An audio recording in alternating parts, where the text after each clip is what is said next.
Hey, thanks for joining me. We're talking about pharmacology math, specifically dosage calculations, liquids with non-matching labels, and figuring out how many milliliters to give. Hi, my name is Tamara. I'm a certified medical assistant who makes educational content for future medical assistants. So don't forget to hit the subscribe bell to stay up to date on new video releases. Also, check out my Patreon, which is linked in my bio for downloadable study materials. So we have three equations here that I want to walk you through today. The provider ordered 2,500 milligrams of medication X. We have in stock 2.8 grams per 2 milliliters of medication X. So the first thing that you're going to want to do is to pull out the information that is important and pertinent to you solving that equation. I can't stress how important a formula is that you're comfortable with because it's going to make things go so much easier.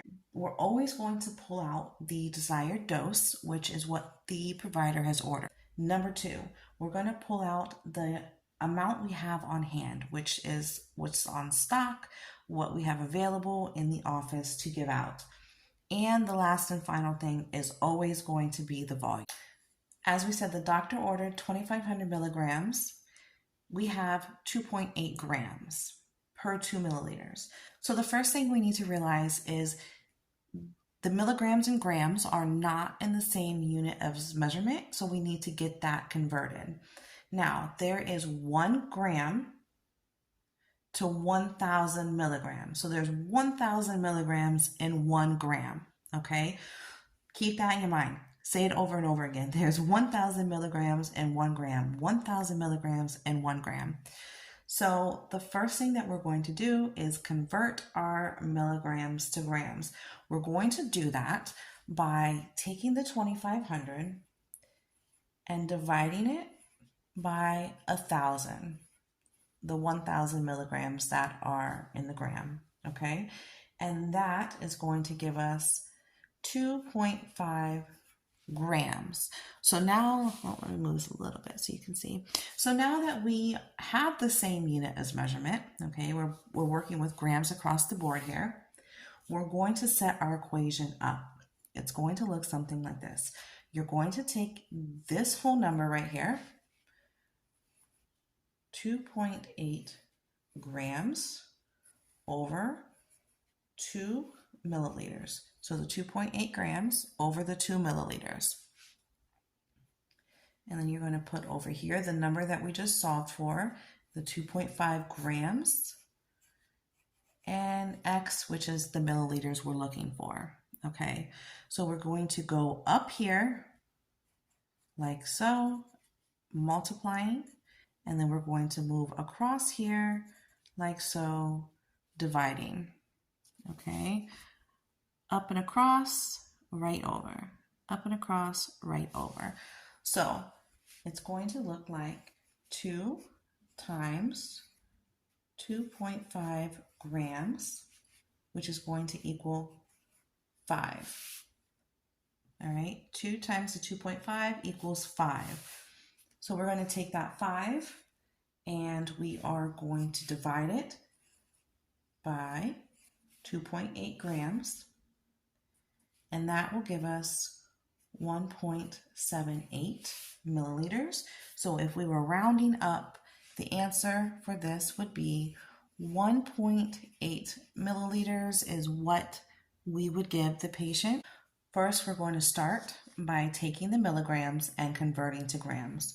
So 650 divided by 1,000 equals 0.65. Now we can go ahead and set up our equation.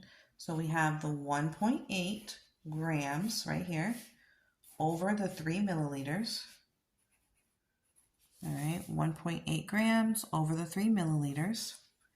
And then on this side, it is going to be the 0.65 that we just solved for over X, which is what we're looking for.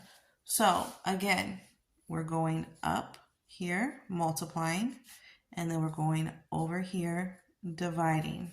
So 3 milliliters times 0.65.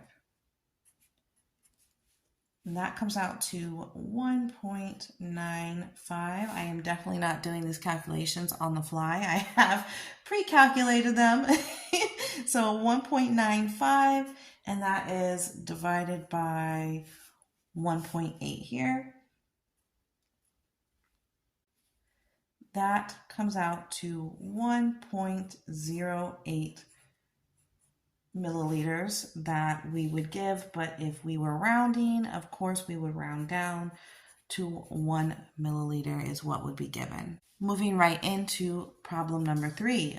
Again, we're converting, so we're going to take 400 divided by the 1,000 milligrams, because there's 1,000 milligrams in 1 gram. So that is going to give us 0.4 grams. Now we can go ahead and set up our equation, which is 3 grams over 2 milliliters. And across is going to be 0.4 grams, solving for the milliliters here. So 2 times 0.4 comes out to 0.8. Then we're going to go across and divide it by 3, which comes out to 0.26 milliliters, or again, if we were rounding, it would be 0.3 milliliters of medication that would be given.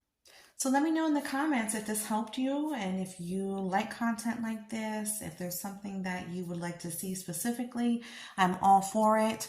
I'm here to help you. So help me help you, and until next time, I'll talk to you very soon.